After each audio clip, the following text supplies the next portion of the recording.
Hey guys, welcome to the show. My name is Nigel. I'm the owner-operator of Stellar J Films here in Fukuoka, and William. Hey, I'm William. I'm a photographer and videographer in Fukuoka, Japan. And John. And where's John? Oh John. man, where's Yeah, John? we unfortunately John is unable to come to the show tonight. He has to have some prior commitments with his work schedule, and he's been called to come immediately to work. So fortunately, the Yeah. show goes on, as they say, and the boys will take care of it. We don't care. We'll get the job done. So Yeah. not a problem. Not a problem. So, Someone's not so we here. might make that a slightly shorter episode. And actually, the title is probably a little bit misleading. So we'll do that episode next week. So today That's we right. have a specialty. We'll talk mostly about gear today. Yeah. William's been And showing us especially, a couple of cool yeah. things, so we're going to show later on some of the cool little hacks, camera hacks that William's been up to, and I thought it was pretty cool. We should Yeah. definitely talk about it. And first, I think, Nigel, you wanted to talk about a new flying machine. Yes, the new flying machine. It's a pretty incredible one. So That's how I basically, call them now. yeah, Not it's about- drones. I call them flying machines. cameras. Actually, I call them flying cameras. And so basically, if you're new to the world of drones, I don't know if you are. Obviously, some people are, some people aren't. But drones are awesome. They're really cool devices to be used in filmmaking. And I love my drone. It's awesome. But one problem with DJI drones, sorry, I should be more specific. One problem with the Phantom and the Mavic series, which is the traditional, kind of slow sort of style, and well, slow is about 50 kilometers to 70 kilometers per hour, is they're kind of boring. They're not the most exciting drones in the world when it comes to the videos that they take. They're not flying super duper fast and able to do special moves and twists and turns, and they're pretty they're kind of limited to what they can do. So there is a world called FPV, and FPV is when you have the goggles on your face, and it stands for first person view. And it's basically if you were in the cockpit of the airplane, and if you were flying, you would get a digital feed from the cameras, from the camera on the drone, and you would actually see what's in the camera. With the other drones, it's a little bit different than that. So FPV is pretty cool. And so DJI has been And creating so soft. Yeah, go ahead. Yeah. Yeah, FPVs are usually like very small, right? That's a specificity, right? They're Yeah. way smaller and very fast. They're very Extremely fast. and very easy Yeah. to pilot, right? Very, And there's a couple quick. issues too where the FPV drones, the LiPo batteries they use, they generally only last between 3 and 5 minutes. And wow. they require a lot of work to know how to charge them. You have dials, and you have to know how to set them properly when you're charging them. And they also explode. LiPos are extremely dangerous batteries, and they need to be stored in special containers and things. And then the other issue is the goggles are very expensive. So they're called Shark goggles. I think they're called Shark, and they're about $800. And they only, don't quote me on this, but they don't give you, I believe, a 1080p signal. It might even be only 720. Okay. And they're kind of limited in latency. There's a lot of times when you're in the air and all of a sudden it'll just cut out and you don't see what's in your drone, and the drone will actually fly away, and you don't have a GPS automatic function to bring the drone back home. You're kind of left out in the middle of nowhere and not able to control what you can't see, right? So Yeah. so So far, yeah. FPV drones have been very, very DIY, right? Yeah. And haven't had any smart feature, right? They are kind of like Yeah. dumb little flying machines that do one specific thing very well. Is they Yeah. go fast, Yeah. and they go crazy fast, and you can control them like crazy. Yeah. But they're slow. They have bad cameras. They are. The battery goes very fast, and they have bad Yeah. cameras, right? And DJI has actually been in the So background DJI, making yeah. a special box that actually connects the camera, and then it produces the signal to the goggles. And recently they have brand new HD goggles, and they can hook up to most of the drones, and they produce a perfect non-latency signal Oh, wow. from the drone to the goggles. And you can get the little box for about $150, and you can put that in FPV drones, and then it goes to the DJI goggles. So there's been a big trend for that. All right. So okay. So now DJI is coming up with their own entirely new all-in-one solution, right? Correct. And that's what we're going to see here today. So Yeah. just give me a minute. I Show just me need to that. set this up here. Let me just rewind here. And here we go. We're gonna watch a little video, and I believe there should be sound. So William, if you have sound, or if the Yeah. viewers can, give us a Yeah. little comment if you can hear the sound. StreamYard I'll actually tell you. allows sound through the video, which is really cool. So I'm gonna hit play, and we're gonna watch a couple of videos. And if William, if you have any comments, just put your hand up. Give me a bit of a shout out. So here we go. For as long as people have walked the How earth, sound works. they've wondered how to fly. We have spent more than a decade crafting tools for dreamers. Now, we're going one step beyond with an immersive experience unlike anything else. Introducing DJI FPV. Okay, let's just stop there. What did you think of that Yeah. thing? I mean, geez, doesn't that look That's- sick? Yeah, it looks sick. It looks like I don't know, some kind of huge hovercraft from a sci-fi movie. It looks like a reminds me of- bee. Yeah. Have you seen Minority Report? I don't Yeah, know. It I reminds think me of this so. huge hovercraft they use. Like they jump into that and they Okay. load like it's really fun. Sure, Anyway, sure. It looks very futuristic and Yeah. but it also looks bulky compared to most FPV drones, right? Yeah, yeah. No, But definitely. anyway, Very, it's- very different looking. All right, very different. I love Yeah. the design already. All right, here we go. Yeah. PV.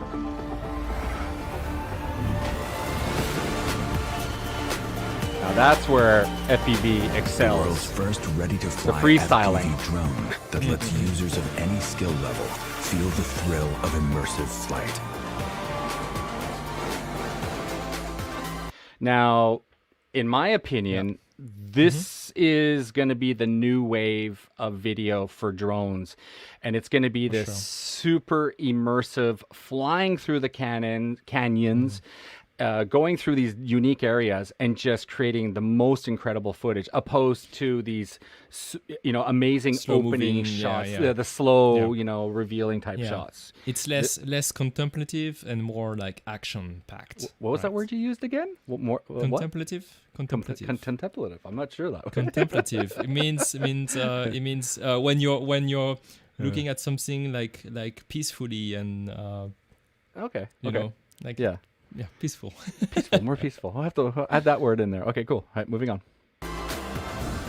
We've also revolutionized the FPV experience by creating the DJI Motion Controller, a compact device that enables ultra-intuitive flight based purely on hand motions. With the standard remote Crazy. What was that again?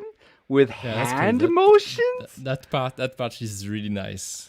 Wow. Yeah. So it looks like you're piloting a like in a flight simulator, right? With a Basically, joystick. yeah. I'd like to see real YouTubers using it before I ever, trust it. controller.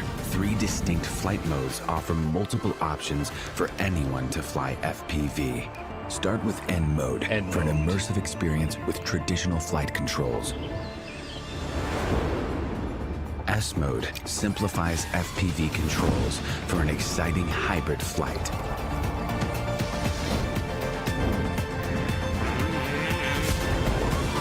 Activate M mode to unlock unlimited flight controls. Oh my. Now the only boundaries are your skills and imagination.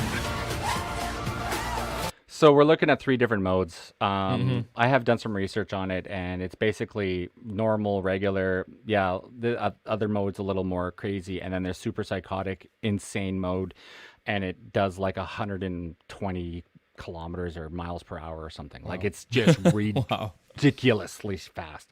Yeah. And from what I heard from other YouTubers who are using it, they said that it's like you could go through 2 football fields, soccer fields, like in seconds.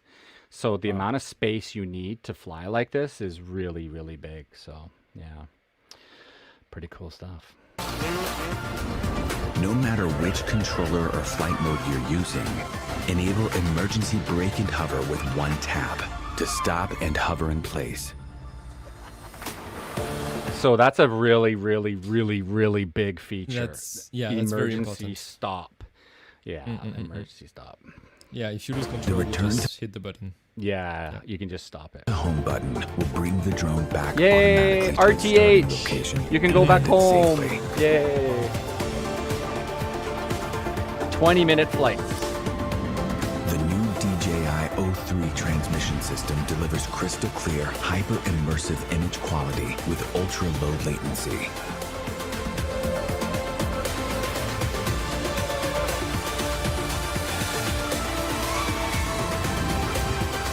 DJI FPV also features a robust modular design. The fully integrated camera records every breathtaking move in crisp detail, putting you right in the middle of the scene thanks to a super wide 150-degree FOV. Footage stays super smooth thanks to integrated rock-steady technology. Okay, so Rocksteady, that's a really, really big one. That's the, oh shoot, what was it? Somebody had designed, no, that's DJI software, isn't it? That's DJI Rocksteady? Yeah, I think so. Yeah. Yeah? For Yeah. sure. Probably. Okay, yeah, so, whatever. But yeah, it's basically stabilizing the footage inside, so that's pretty cool. This is DJI FPV. I love that little bee. All right, so there you go. That's DJI FPV. Huh. That's cool for sure. For sure. So Yeah, that makes a big difference, right? It's kind of like switching from a A380 to a fighter jet. oh, I mean, imagine the And shots like you go you from could- you go from a slow moving like go like this to something that can do like acrobatics. I mean, the filmmaking is just going to get insane with these type of drones and things. So yeah, it's definitely You can already moving. see recently there's a fad of people doing tours of like buildings with FPV drones, like super fast Yeah. moving. Yeah, Have you seen the one with the bowling alley? yeah, the one And- taker. Yeah, and there's another one which came out a few days ago with a distillery. Okay, I haven't Um, seen that one. So yeah. so it seems like there's this new trend of doing those kinds of videos where you go for 2 minutes around a building in all directions. For sure. And now what's revolutionizing the whole entire FPV thing is the goggles. Without getting an HD signal into your eyeballs and you constantly see the you know, the what do you call it, the lines in the video and all that kind of stuff. What DJI has done is created literally the most perfect FPV system with zero latency and true HD. And so That's crazy. it's a game changer. People said it's enables you to see everything, pinpoint exactly what's in front of you. So it's absolutely huge, and it's a set actually. So I didn't actually prepare this part, but how much do you think this would be, William? So this particular set, so to speak. Well, I like, don't know. You just what would you showed, be? I just saw the price for the goggles was less than $600, which is already Yeah. cheaper than what you said most FPV Yeah. goggles were. You know what? I don't think they're going to show me the price of the drone because I think it's sold out because I go to DJI FPV. If I remember correctly, hang on, DJI FPV. Yeah, Hang on a second. FPV. I'm not even getting the drone. Where's so the that drone? that tells me What? that it's been sold out. And That's weird. Oh, it's not weird. It sells out, man. This stuff No, is but hot. why would they not display it if it's just sold out? That's kinda DJI weird. Okay. FPV price. I think it was $1,300. So Japanese Okay. yen is 154 yen. So that's about Okay, 12 okay. to 1,300 USD, which is not bad. That's not too Well, shabby, you know. it's not too bad. Does it include the goggles for the price? Hold on a minute. Let me see. Yes, Seems I like believe. it. Yeah, I see the Yeah, logo. it's 154. Wow. You get the controller, you get all the stuff for 154. Get some Not bad. propellers, you Yeah, get yeah. everything. Nice. Just keep in mind if you Wow. crash it, it's done for. You're done. Yeah. Now, what actually really got me into this back in the day was what they call tiny whoops. And tiny whoops are just the most funnest thing you'll ever fly. These are called tiny whoop drones. They're actually quadcopters. And there's just these little guys. They look kind of like this. And they're just these little like micro drones, and they have pretty good lipo batteries that last around 8 minutes. And people are actually able to put a half decent 1080p camera on here, and they're able to do the one takes through the restaurants and create the most unique videos you'll ever see. So yeah, they're pretty cool. But DJI is just coming flying out of the gate and just saying, look, we're going to design our own type. But these are actually not called tiny whoops. These are actually called cine whoops. So Cine whoops. if you need to do some research on this for anyone watching, Yeah. you would need to look at cine whoop, and cine whoops look like this basically. And they're the sort of induction circular types, and then you put a GoPro on it, and they're all super lightweight, and they look like this. So it's Pretty cool. Look at this 360 cam. Nice. 360 cam. So yeah, DJI coming flying hot out there, and there you go. It's pretty cool. So what do you think, Nice. William? Are you ever going to get into this? Are you thinking one day of? I don't know. I don't have. The problem is I don't have a car yet. I don't So have a car. I don't know where to go to do that kind of stuff. I don't want to. Hmm. Yeah. Yeah, you have to go kind of in remote Yeah. places, right, to shoot that kind of stuff. Yeah. The other issue too, for some of the people who are like, "Wow, I want to go into FPV right away," is it's a little tricky in terms of regulations. So you do need to have to. certain things. It's called a ham radio license. So you need a ham radio, and in Japan, you need a level 2 ham radio, and you need special insurance. And it is, I heard, impossible to get unless your Japanese is amazing. So doing FPV in Japan is going to be quite difficult to do, I believe. So, and there's regulations where the FTC, is that right? No, not FTC. The Federal Aviation. The I can't remember. FAA. The FAA. Yeah, the FAA is in the coming US. down on these, and they want you to register the flights and Yeah. all this kind of stuff. Mm. So there's a lot of problems with regulations and things. So I yeah, see. it's quite tricky. So Well, Anywho. at the same time, I mean, you're talking about a big machine flying at 100 miles an hour. Yeah. And Yeah, if it it's hits you in the crazy. face, I mean, you're yeah, pretty Yeah. much dead. Yeah, pretty much dead. Yeah. So okay, cool. So yeah, there you go. That's DJI drones. Pretty crazy, man. I don't know if I'd want to get one or not. So it's tough to say. I'm right. sure you're gonna get one. I know you. Yeah. One day. One day I would. Well, I'd actually prefer the Cine Whoop, where I'd be able to fly it in a sports gym and actually do like the one take. My dream is to do an FPV one take inside a sports gym and actually have like the owner go into his gym. I follow him, and then I go through his legs, and then I go around as somebody's doing barbells and somebody's doing, teacups and doing this, and I'm just flying around. And then through the treadmills, I go flying through the treadmills, and then finally I end at the owner, and the owner's like, welcome to my gym. And like, that would just be the coolest Yeah, thing. that would be And cool. it's so unique. It's so unique, like you could charge good money for that. So For yeah. sure, for sure. Yeah. Well, the Cine Whoop seems safer too. Yeah, because yeah. of all the the foam. shields around the propellers, right? Yeah. How do you call yeah. that? All the guards around the propellers. And Yeah. it's probably more lightweight too, so if it hits someone, it's not gonna hurt them too much, right? Yeah, it's not so bad. If you're sort of interested in getting into this whole entire world, sorry, one more screen share just coming up your way there, guys. Just look up a website called gearbest.com, based out of China, and they sell all the techie kind of stuff. And then just put in Cine Whoop, and then here you go. These are pretty much ready to go. Wow, that's cheap. So yeah, there you go. So $329, and then you'll start to see the DJI stuff. So you'll see, I believe, I might be wrong, but Fly Sky, something like that. That's like a DJI based software. So that's the little box kind of thing that connects to the DJI goggles. So if you get nice. involved in this, you got to know which one you're buying and stuff. So yeah. All right. Nice. So there you go, guys. If you're interested in getting into FPV, I highly recommend it.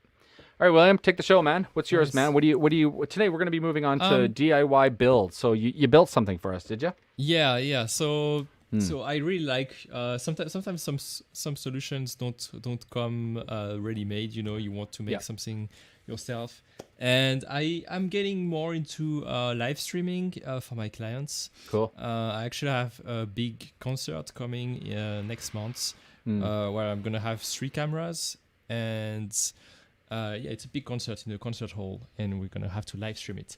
And so I built myself a little something Oh, pretty cool. what you got? So this is kind of like my switcher broadcast station. Oh, okay. Is that from Blackmagic? stream Is that the station. Atem Mini Pro or So, something? so I'm using the Atem Mini Pro Okay. ISO actually.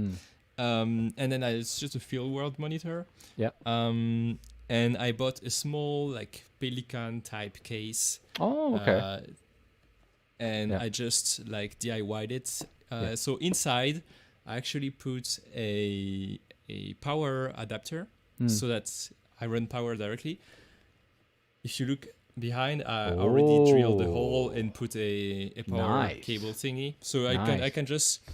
I can just go to the location, open it, plug the power behind, and this is already ready to go. So I just have to plug my HDMI's, and that's it. So For very, those very who are kind convenient. of like, I don't know if we say Atem Mini Pro. Some of you guys may not know what it is, but it's basically it's a camera switcher. So think of a concert event. You have this hooked up. William has that hooked up to a monitor and a laptop, and then he just pushes the buttons, and he's basically got a full broadcast. Broadcast function, a show almost. So the screen, and, the screen, what the screen does is you will be able to see on the top left. You can see the main program. So what is being broadcasted, and That's below awesome. there's a row of the 4 inputs cameras. So you can see your 4 cameras at the same time. That's so cool. Being displayed in small, and then so you can just click those buttons to switch from 1, 2, 3, 4. Yeah. And that's it. It's super simple and intuitive. Like you just see your feeds on the screen, on the monitor, and you just switch between them. Yeah. It's as simple as that. So what I'm gonna have to do actually is on the day, I'm gonna have to teach someone how to use this. Because I'm going to be operating one of the cameras. We're going to have 2 cameras, which are going to be just on tripod and not moving. And then a third one, which is going to be more like for close-up shots, which I'm going to be panning, tilting, zooming in and out. So I have to operate that camera. So someone else is going to have to take care of this. But honestly, it's so simple. Once I set it up, the person's just going to have to do 1, 2, 3, 1, 2, 3. That's it. Yeah, it's super simple. So I'm just going to show you what's used in that little device. Show us what you got. If I So share that's my the Atem Mini screen- Pro. Oh, it says So that's, you last purchased this item. It even shows when you purchased it. Wow. Yeah, so it's the Atem Mini Pro ISO. So the ISO version. So the Pro can record what you're broadcasting. You can broadcast and record at the same time, right? And the ISO allows you to also write a DaVinci file that lets you open the project after the fact and edit it afterwards. Yeah. Okay.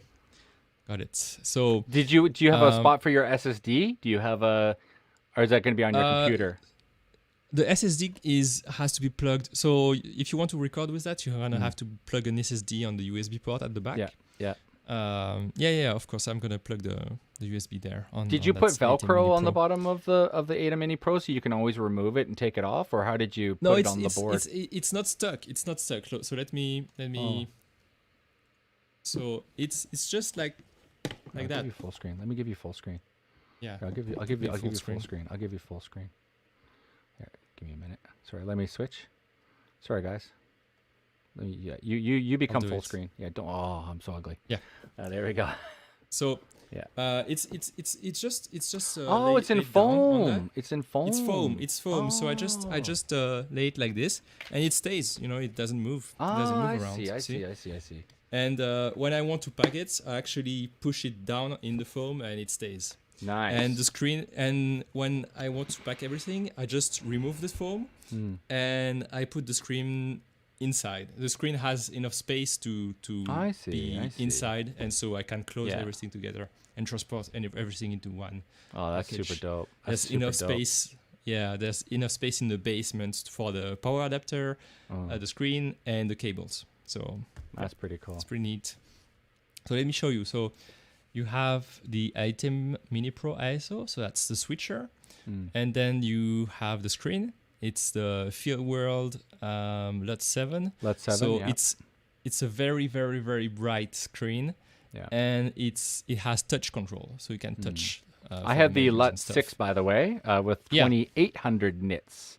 Oh, 2,600 nits. Yes, just had to throw that in there. So great monitors, by the way. Absolutely love them. Yeah, they're really good monitors. And then the box I used, because most Pelican boxes, like if you buy the real brand Pelican, it's so expensive. It costs upwards of $200, $400, $500 for the big ones. This one is just 4,000 yen, so that's $35. So $35 for this little box, that because you're gonna be cutting it, You're not going to be cutting open some holes in the back and stuff. So you don't want to spend $200 on that, right? You want something cheap. And it's still very good. It's airtight, even watertight, I think. So pretty good. Pretty good A good old friend there, Matt, says, too many toys on the show today. Yeah, like to this call show it is going eye to be candy. mostly about Toys. mostly about that. Toys. About Toys. toys. Toys. So, yeah, the box itself, I actually did the same idea. I did that about a year ago. And Yeah, this, so- yeah, well, yeah. Show me yeah. that. You probably got I the took same the idea. idea from yeah, you. you took my I took idea, the right? idea from So you. Yeah, except this- I made it for something else. But yeah, show me. This is my this is my charging station. So the charging station is up here. Here, I'll move my mic so you can hear a little bit better. So this is a what are these called? 9-volt batteries, the little square ones. Yeah, those are 9 volts. This is the master. So when you go to your job, you plug this in, and then you plug everybody into here. And then this is I'm trying to get this right. This is just a basic, what do you call it? AA battery charger. Brand new from Panasonic. They're really nice, fast charging. Highly recommend that. These are the drone charging. So that's for the drone. And then in here, this is for Sony MPF batteries. You probably MPF, can't yeah. see it all. It's probably quite Yeah. difficult. But so you have all the different chargers that you would use for all your different batteries, and you can bring that on a job. Yeah, and then also too, I put them on Velcro. So like, if I pull that off, nice. right? So that just comes off, and that's for like another Panasonic camera. So that's just ready to go. And then when I'm done, I just put it back on there like so. So convenient. So this has been a really, really nice little thing. And all it is just a piece of wood that's just custom fit inside here. And then you just got to get it right. And then when the wood sits in there, you drill holes where the wires go through, and all the wires go through the base or the bottom, and then they all come out of one hole basically. And it's not hard to make. It's really simple. Yeah. And the only drawback of this is it's freaking heavy. Because the plastic is heavy. It's really So I've give me a second. Stay there. Oh, the whole thing's gonna crash on me here. The only downfall is it's just really heavy. So when you put it like in a suitcase, it's taking up like 1/3 of the weight of a suitcase. Yeah. Right. So that's the only downfall. but if you're kind of smart about it, what I do is I just send this box in the the post, Japan Post, and we call it takubinning. Wow. So I just Oh tack it in. yeah. You use kuroneko. Yeah. Yeah, I courier takubin. it. That's the right word. I courier it to the hotel of the first place I stay at, and I usually just send one suitcase with everything in there. Costs $50. Convenient. Make the customer pay for it, and then I just send everything over to the first destination. And then when I get there, they're like, "Oh, you've got even William, even a box is fine. Just do a box. It doesn't even have to be pretty." And then I just take the box apart and I put it inside the car, like in the trunk. And then when I'm done, I just take the box out, I retape it, and then I put everything back in the box and I send that off. Instead of it being on the airplane or the bullet train Shinkansen, I just all the heavy gear, I just send it by courier to the first location. So That's such a good idea. yeah, for sure. That's for nice. sure. Yep. So yeah, those are some really good little DIY hacks that you can do for your filming jobs. It just makes it so much better. So Yeah. And when you come on a job with a little not suitcase, but like a Pelican case like that, it looks so cool, so professional. Yeah, for Opening sure. That's so nice. Those Pelican cases, okay, go ahead. Yeah, continue. Yeah. Go ahead. I was going. Those Pelican cases are really nice. I saw a documentary about how they make them. They are pretty special. Really? Like they are really good for a reason. Oh, okay. They're used on heard that. airplanes and stuff, so they actually prevent the air pressure and stuff like that. Like they have a release valve, so you have to be really careful. They said if you put them on airplanes, if you don't have the release valve, you can't open the product without drilling a hole. So Pelican always designs a release valve on it, I so see. you can release the pressure. That's what out. it's for. That's what it's for. Because I also have that on this one. I have a little valve at the front. I have a It's little for airplanes. It's for airplanes. I didn't know. I was wondering. Okay. Yeah. Yeah. When I first opened it, it was kind of like Yeah.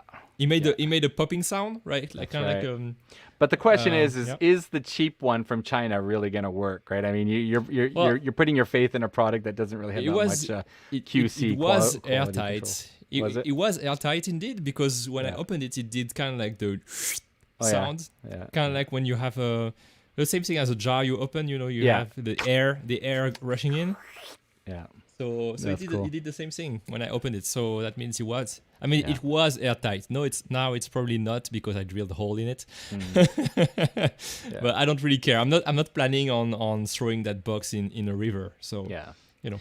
But definitely though, Should be fine. being like, it's all about the look. I mean, you show up to a job like William and I. If we show up to a job and William's like, "Hey, Nigel, let me just get the Atem Mini Pro set up." I'm like, "Yeah, no worry, William. I'll get the charging station set up." Boom! Like within like a minute, we've got charging station. We've got that set up.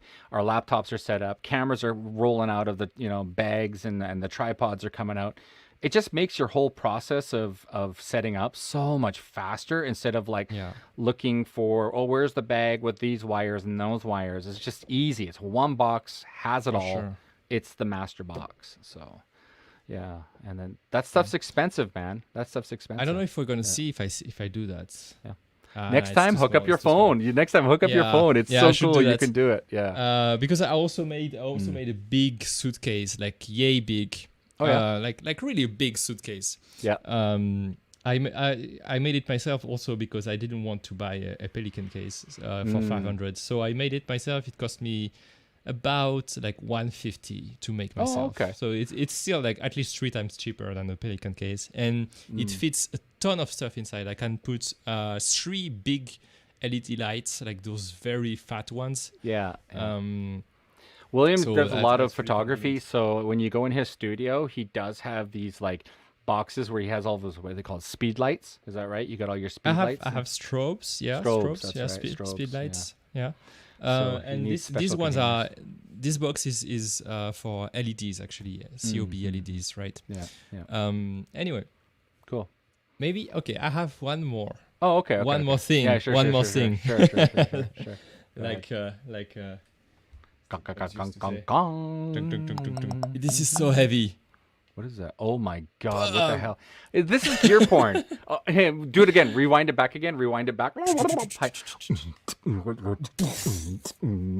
Okay, so what did you get, dude? What did you get? Look What at did you this get? freaking lens. This is That freaking is huge. hilarious. This is the bazooka of a lens. So okay, So it's a give me the lowdown. 50.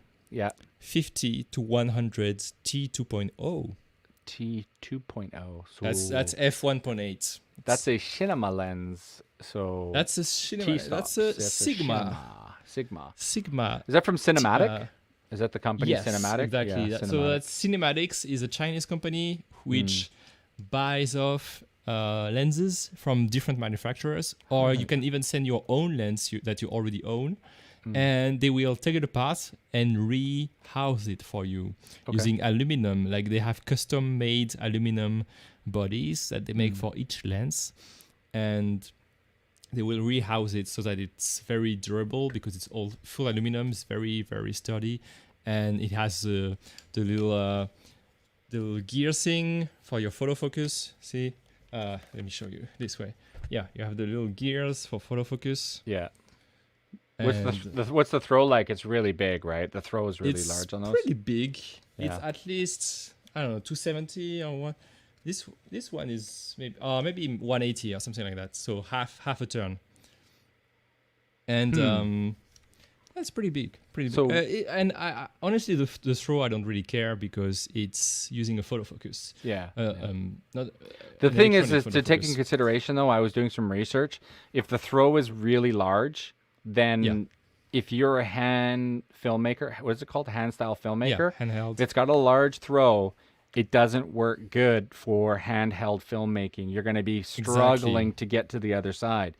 If you are a guy who Exactly. has an automatic follow focus or just a traditional follow focus, then it's not a big deal because you can use a what's it called, a speed a speed clamp thing, and you can just go like this. But it Yeah, depends exactly. if you're a hand filmmaker or not, handheld filmmaker. Well, so. even for electronic photofocuses like this, even when you have a motor, it's still better to have a focus throw that's not too long, because otherwise the motor works for nothing. Like it works hard for nothing.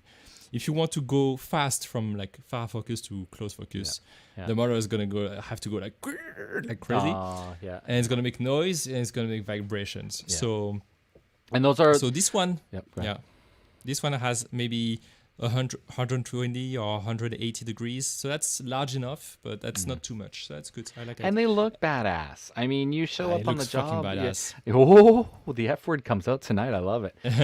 So yeah, I mean, they're sick. I mean, you show up to the job with that. I mean, you mean business, right? And these aren't photography lenses. These are cinema lenses. So and so the thing is also the focus ring is very, very smooth and it's actually pretty light. It's not stiff at all, so the motor will not struggle. I tried it with the motor powered by a USB 5 volt. Even with 5 volt, no problem at all. No problem. So it's very, very, very easy to turn. And I actually have a setup with 2 motors now. Okay. So I can do zoom and focus at the same time.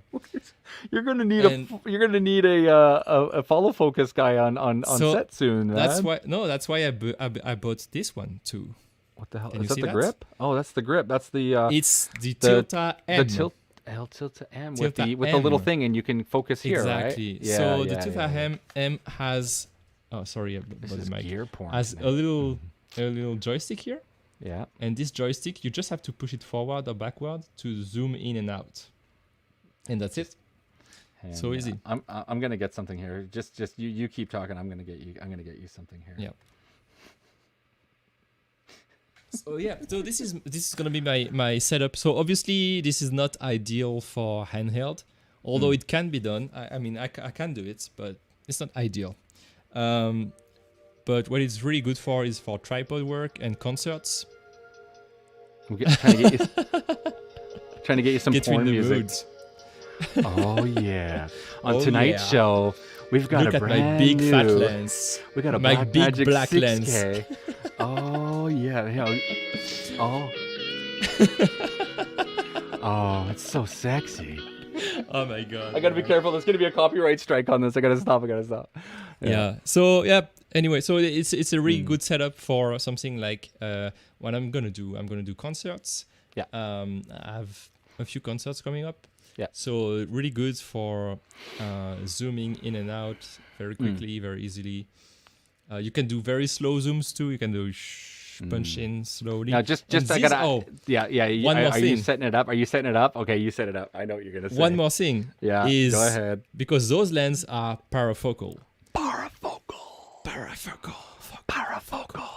So what does it mean? Parafocal is it's a lens that doesn't lose focus when you zoom in.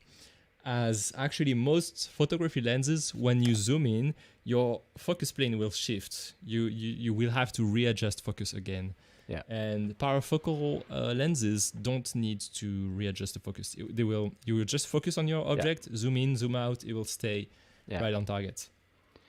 So I've been really noticing a lot of I've been noticing parafocal lenses a lot. We'll get to Matt there in a second. But I've been noticing now that I've kind of gotten into this whole cinema parafocal lens where you zoom in and it's perfect and you pull out and it's perfect. I've been noticing a lot more in TV shows where they just one more thing. And one more thing. And I've noticed where a guy is really far away, he's over there and they just go and they zoom in. And he's perfectly in focus, and he says the line, and then he goes, and it pops out. It wasn't digitally zoomed in. It wasn't like, oh, this was shot in 6K, and we did. No, you can't do that. This is like 50, 100 millimeter, and then it's like, and it goes back out again, right? Yeah. So do you know how you can tell if it's being digitally zoomed or an actual zoom? Is the bokeh behind the person is gonna get bigger. Oh, okay. Well, yeah. When you zoom in, if your lens has constant aperture, that means if it's f2.8 through the whole zoom range, when you go from say 50 millimeter to 100 millimeter, the bokeh is gonna grow bigger and bigger behind that person. I see. It's gonna get more and more blurred in the back. Yeah. So if you don't see that happening, that means it's a fake zoom. I am post. definitely. I was just talking to my wife today. We were actually walking home, and she's like, I'm gonna sell my camera gear. I'm gonna sell my GH5, and I'm gonna move into probably get 2 of those Pocket 6Ks. The only issue I've heard is the screen has a blue screen. I don't know if you've heard of this, but the 6K has a notoriously I've blue heard screen. about it. I haven't had the issue. I'm one of the lucky few. Okay. I have no problem with the screen. Lucky. No problem with the NDs either. Wow. Some people have also very magenta footage. Blue. I heard magenta, blue. Yeah. Yeah. So blue on the screen, but the footage when using NDs is gonna be a little bit magenta for some people. I see. And the reason is the IR filter, the infrared filter on the ND is not strong enough apparently. In my case, I haven't really noticed that. I've noticed it on different degrees depending on the person. I don't know. Some quick people question. have So very bad ones. what does an IRE filter do? Because you hear that a lot. People say, I've got an IE. You got to have it. IR filter. IR for infrared. Infrared, yeah. So why do you the put an problem is- infrared filter on? Why do you do that? So the thing is, most camera sensors, they can see more than the eye can see. They can see infrared light. Right. Infrared is right below red light, right? You have infrared, red, yellow, green, blue, purple, whatever. Okay. And then ultraviolet. So most camera sensors can see in the infrared range, and in most of the time it doesn't show up. You don't really see it. Yeah. But when you're using an ND filter is going to block the visible light spectrum. But an ND filter doesn't block infrared light. That's the problem. So you're letting less visible light in, and the infrared light is coming in way stronger. So now it's going to be way more visible. And it's visible as a sort of magenta pink tint. It's going to show up. So if you add ND filters and you don't have an IR cut, an infrared cut, well, you're going to end up with very magenta-ish filter.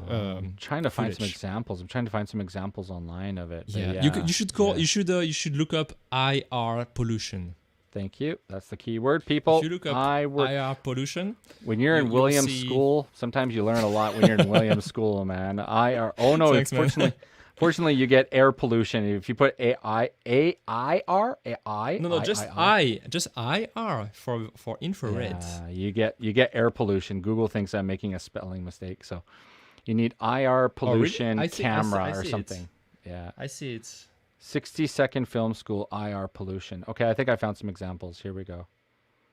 Yeah. Oh, It's not so obvious on some examples. Earlier today, I found there was a topic on the Blackmagic Facebook page, Facebook group, and someone had a very, very, very visible. Okay. IR Well, anyways, pollution. yeah, it's something that you Anyway. should probably look into. But I hear a lot Yeah. of guys who keep talking about IR pollution or IR issues Yeah. and stuff. And Yeah, I have something right now. I'm gonna show it to you. okay, I'm gonna go get my thing too because I got something to show you that's really funny. So, Okay, yeah, okay, I'll be okay. back too. So It's just over here. I'll be right back. okay. So as you can see in this group, yeah. So there's a guy showing an example here.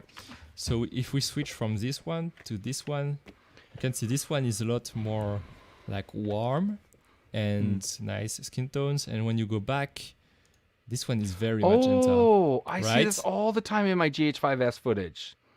All Yeah. the time I see that issue. Yeah. So yeah, that's yeah. when you're using. So the thing is, it's not the end of the world because he shot it. When he shot it, it looked like this. It looked magenta. Yeah. But then it's just about in post reducing the tint slider. Yeah. He put -30 on the tint, and it looks like this now. I would probably So- just put a mask over there, select the skin tone, and then just do a levels thing, and just what do you call the Luma key or whatever it's called. I forget what it's called, Yeah. but yeah, I would just go in there and adjust that. So. It's over the whole footage, though. It's not just the skin tones. So I okay. think it's an easy fix to just drop your tint slider, Yeah. especially on Blackmagic RAW footage. It's super easy to just drop your your tint in post, and it's not going to degrade your footage. So I think it's not such a big deal. And in my case, I haven't noticed it. I went to shoot the other day with a friend, with Alex actually, which was on the show last week. I went to shoot with him in plain sunlight, so I was using ND6, and no problem at all. It doesn't look magenta, so I think that's good. That's good. So, but so definitely, it's just because I didn't have problem. A lot of people did have problem with their new 6K Pro, so it's not. William, can it's a real QC problem. Can you do a screen share of the lens where you bought it from? Because I know I've been doing some searches and it's a little bit tricky to find. So it's called PC Hood. You do that. You do that. Now I got something to show you. Okay. Are you ready? I'm going to blow your mind. Yeah. You got a new camera. I got a new camera too. You're going to laugh at me. I did. No. I got one. I got myself a Nikon D5000, and it's actually from I don't know if I can release the information, but it's from somebody I know and from their work, and it was a hand-me-down. It's an old little Nikon. And dude, today I was banging off 30 photos all around the house. I was outside doing the flowers, and I was in the EV. I was in there doing the whole thing, and I was like a little Nikon photographer today, man. And it's old as hell. What is this? 10 years old? Photographers. Photographers. I go to take a beautiful photo of the flower. Don't move, Karen. Don't move. Don't move. It's blurry. But I've been really liking. I really like the Nikon. So I'll just. You probably can't see it, but I mean, I wasn't kidding when I said I was just banging up photos of like beautiful flowers and things like that. And it's a great little camera. It's not too. It's easy to understand how to use it. So yeah, here probably you'd not be able to see something like that. Yeah, you cannot see it, but yeah, I was just basically, you can't see it, but I was just taking photos galore, and the autofocus is fantastic. It feels good and heavy, and I kind of like the whole idea of Nikons. I know you're a big Nikon guy, but I think it's good to learn, straight up how to use a good little DSLR type It's a good photography camera for. It's a good entry model. The 5000 series. I think it's the best. If you want to get into, nowadays everyone has mirrorless, but if you want to get into DSLRs, you could grab a 5000 for so cheap. It's a few $100s, right? Yeah. Sorry, is this full frame? I have no idea. Is this full frame? No, camera? it's APS-C. APS-C, okay.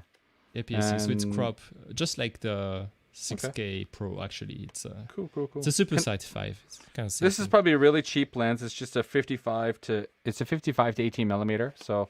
Yeah, it's a kit lens. It's a kit lens, yeah. Can I get a good lens for this? Like a half decent used lens somewhere? You should grab just a 50 1.8, classic Nifty 50, as you call it. Sure. Yeah, why not? It's cheap. It's like $200, something like that. Nice. Yeah. And it takes amazing like if you grab a Nifty 50 from Nikon, it takes amazing pictures. So I think I see a Kitamoto camera store venture. For sure. I might have to go do a little online. So buy it used. Buy it used, man. It's Japan is the best, isn't it? Japan's just the best. We have such a huge amount of used lenses in this place. It's incredible. For sure. So. Cool. And show us if you're ready.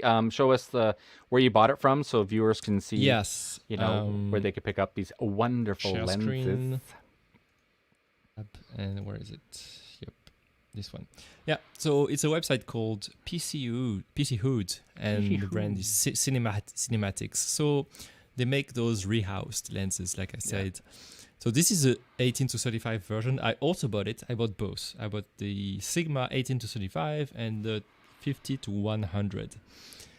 And honestly, the price, Sigma also sells their own cine version of the 18 to 35. Yeah.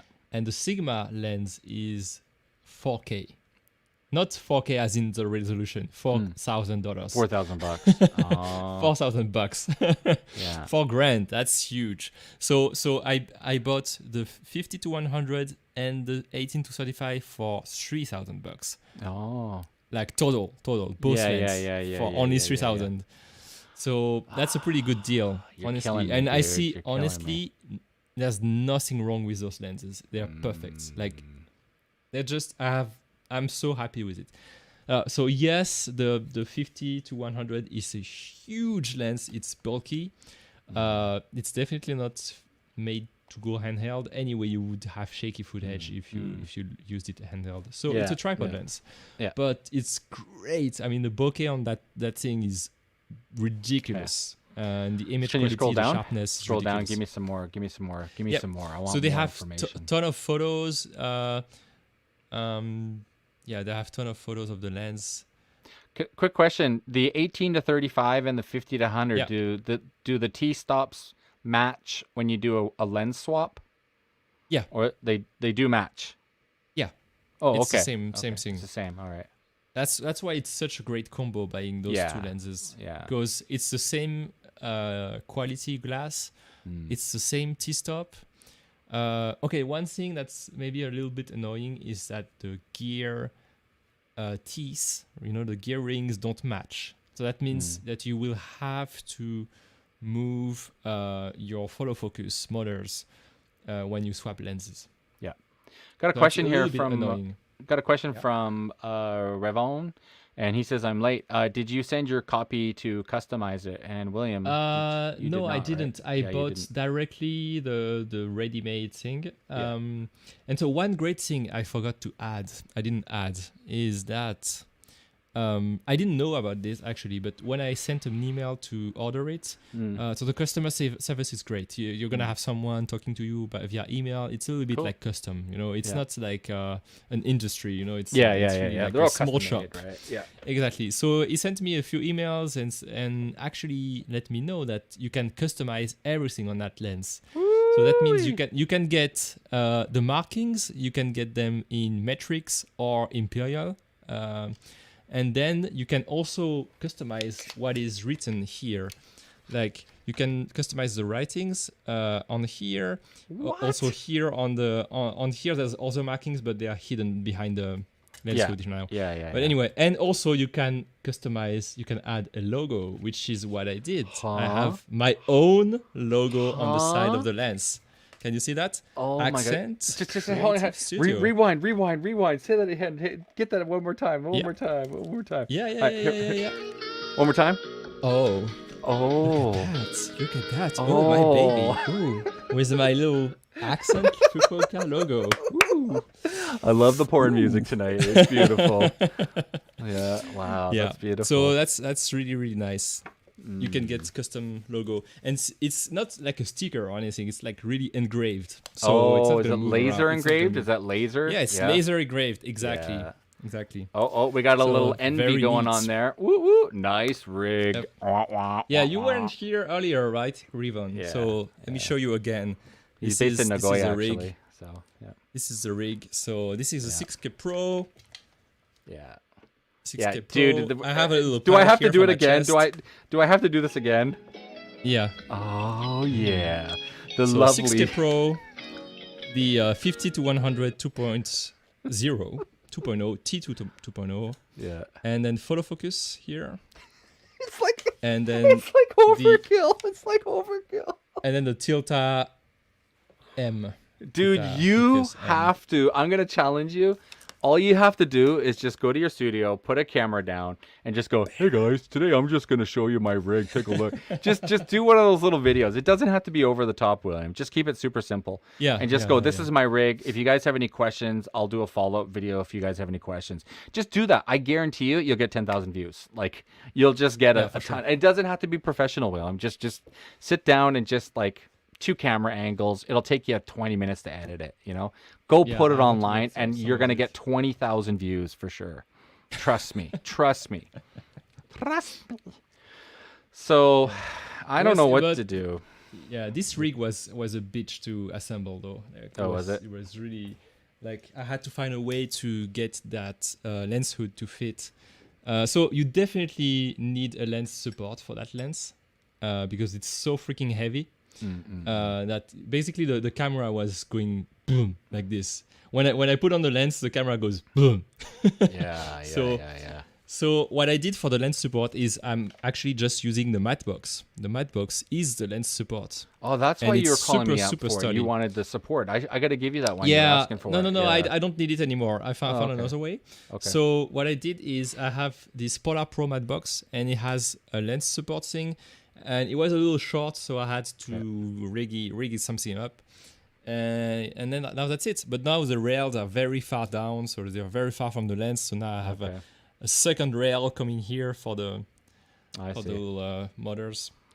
But so now you really pissed me off. Yeah. Because now I don't know what to do. Now here. you pissed me off because now I was thinking of getting the other ones, the DZO Films ones, and they're not. They're just not as. They're only T9, you know. And you're pulling out these ones, and they're way better. So let me just do a quick little screen share. So the DZO are probably as expensive. No, they're as more. heavy. This is the wrong one too. This is the wrong one. Hang on. No, does it? Yeah. No, this is the Micro Four Thirds version. So okay. DZO. Okay. Show me. DZO Films. So just give me a minute. Yeah, these are the ones. DZO Films. Yeah, I looked it up. These are the ones I was thinking of getting. Yeah. I'm thinking of getting. I thought about it long and hard, and that's what she said. And and I don't know. I came to the conclusion that the Sigma is such a better choice because Sigma is less expensive. This is full frame glass, right? The DZO, right? Oh no, so Super 35. Okay. Yeah, Super 35. Yeah. Okay. So wait, Super 35. They're more expensive. They have a smaller. They're darker, right? They're slower. The aperture. Yeah. And apparently they're not as sharp or as clinical, right? I agree. I've seen a very good review. If you don't know that channel, please check it out. Yeah. It's called Epic Light Media. Oh, I love him. He's the best, man. Yes, it's just the best channel. It's so funny. Like the reviews are very, very, very interesting, very well made, and it's very funny too.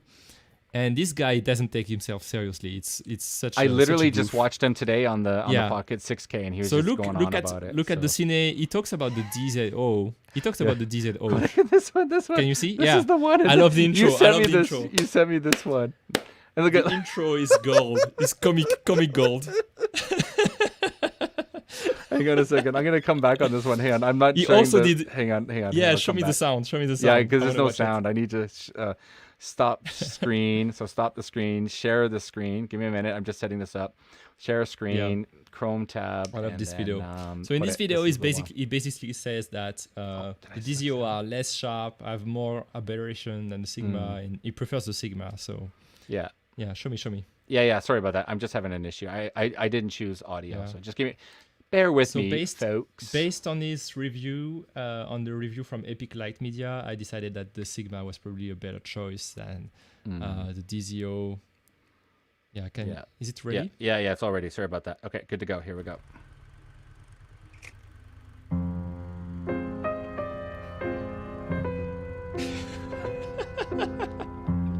I love it. It's so good.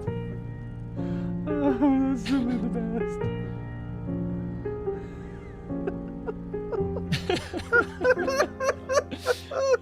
I want one of these is about lenses. Let me pause. Okay, so there you go. You sent me that. I was dying laughing when I saw that. Yeah, the white one. Just so you know, the white one's like an extra $1,000. Just so you know, it's for the Komodo people. You know, the people who want the Komodo. So that's the reason why they have a black version. So yeah. Revon is saying that he's planning on selling his own lens, his Sigma, to customize it.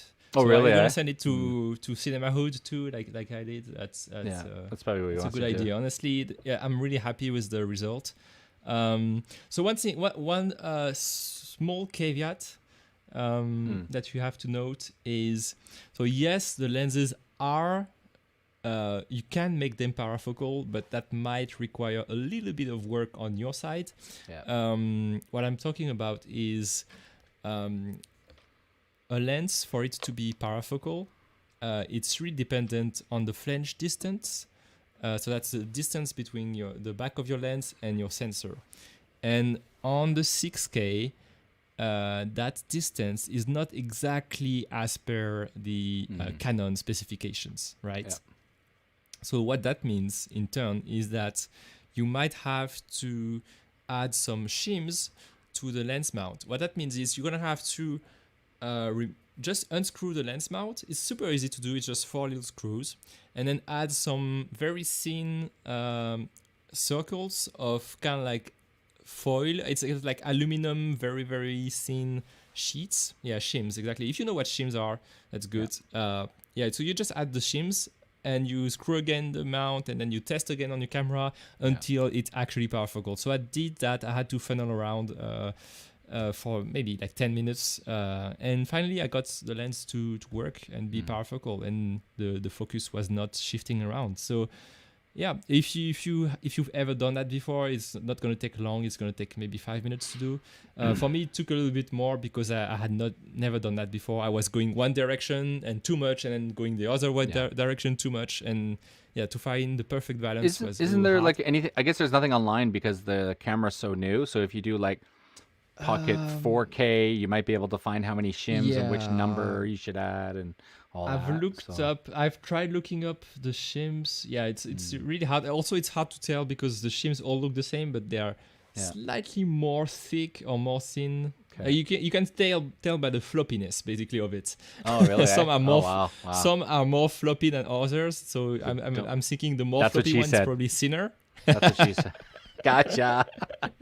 That's me. Gotcha. So I thought like this probably the stiffer one was thicker, so I would use a stiffer one, and then when I need a micro adjustment, I use the thinner one. I don't use the stiff one. You're supposed to actually print the paper with the focus on it. You're supposed to print it, and then you go to like something. I have that. And then, Let me show you. There's a whole sequence.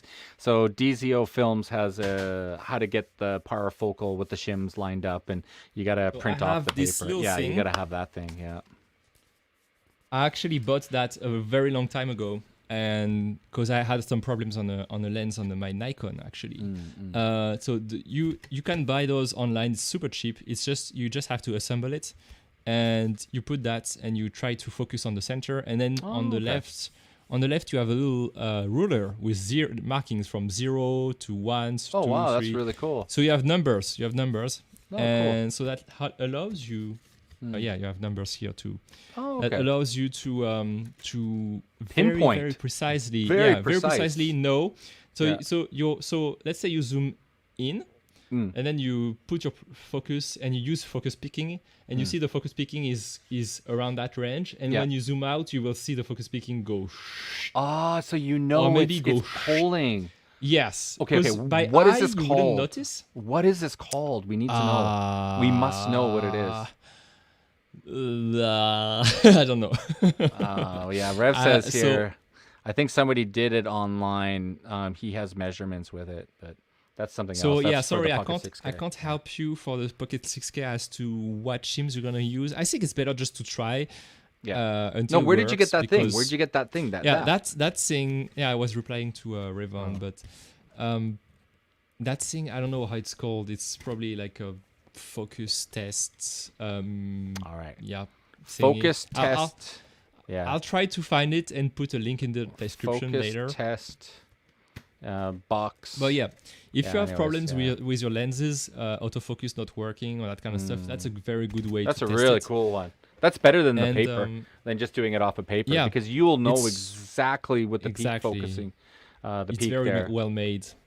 And so when I bought it, I had even 2 included in the box. So if you fuck up one of those and it gets crumpled, you just have just 2. Yeah, it's like if you guys ever come to Fukuoka, you have to go visit William's studio. It's like you're like a kid in a candy store, man. I just like, William, can I play with this? Can I play with that? And I'm like playing with all of his toys in there. So I love going over there and stuff. So it's super fun. It's definitely. Yeah, focus test chart maybe. Yeah, so Rev is saying maybe it's called the focus test chart. Yeah, it could be.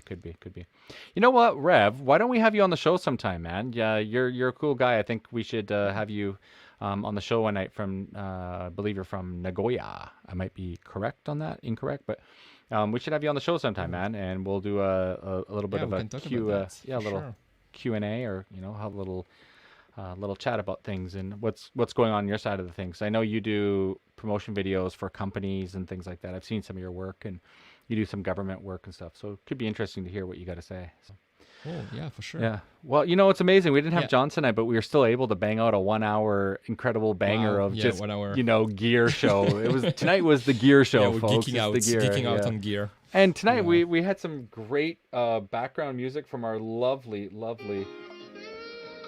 Yeah, What it is was that? it was a sexy show tonight. Sexy show, was gear a- only.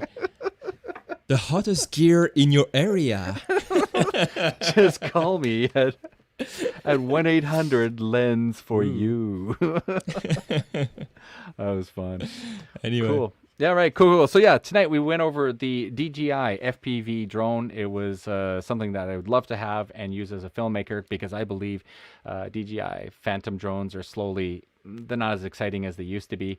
And then we moved into some DIY boxes that William had, and William's going to show us his ADA Mini Pro there. Show us the box there. Yeah. And for those viewers who came a little bit late, and so that's a box that he created. I also have a DIY charging station, the Mega charging station here. So again, kind of a cool little thing.